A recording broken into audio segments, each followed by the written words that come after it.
日本排放核污水之后，生物会变异成什么样呢？本期视频奇闻揭秘官就来给大家盘点曾经被核辐射塑造的变异生物。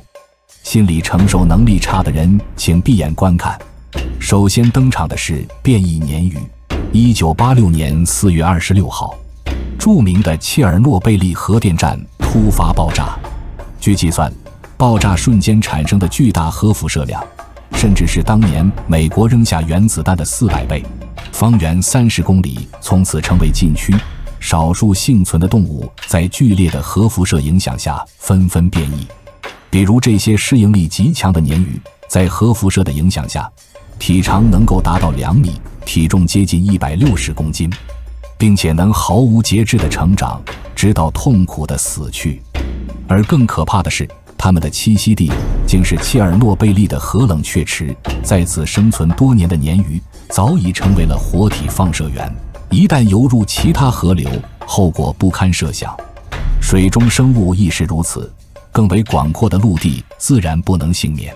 切尔诺贝利核电站事故后的10年，政府组织了一支调查队进入禁区探索，他们全副武装，对核辐射的防护做了十足的准备，却没有预料到来自生物的威胁。调查队9人遭受巨鼠的袭击，仅有1人侥幸存活。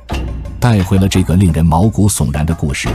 多年来，外界对此次事件的真实性一直众说纷纭，但光是看着在正常环境下体型就能如此巨大的老鼠，你又会怎么想呢？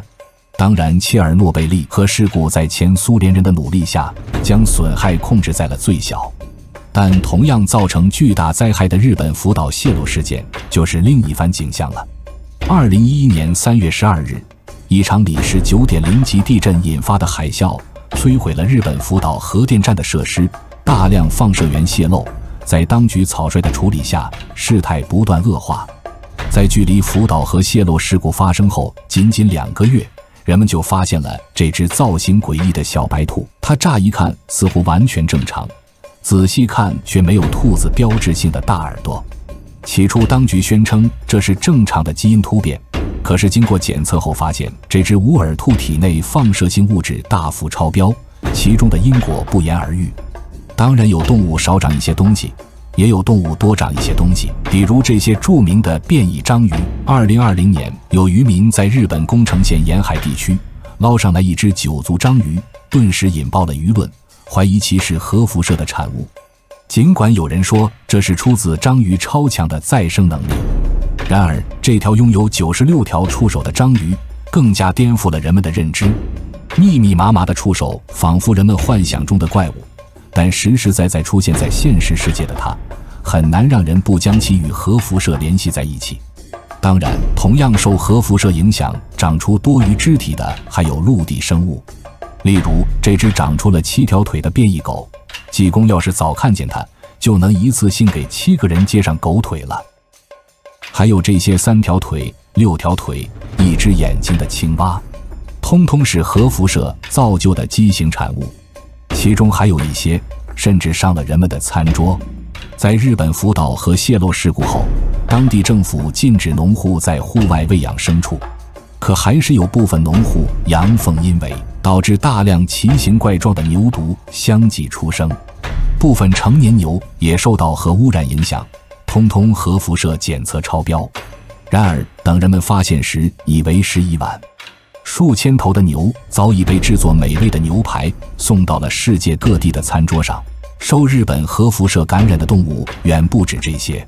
2016年，一名叫做佐藤荣纪的记者拍下了一部纪录片，记录了各种畸形动物。日本民众也陆续发现各种双头羊、独眼猫、双头蜥蜴、双头蛇等变异生物，就连植物也未能幸免，出现了各种奇形怪状的瓜果蔬菜。随着日本将核污水肆意排入海中，各种充满危害的放射性元素将随着洋流和生态循环遍布世界的每个角落，进而影响地球上的所有生物。你能想象某天醒来，周围都是诡异瘆人的变异生物吗？爱护环境要从每一个人做起。你还听说过哪些诡异的变异生物呢？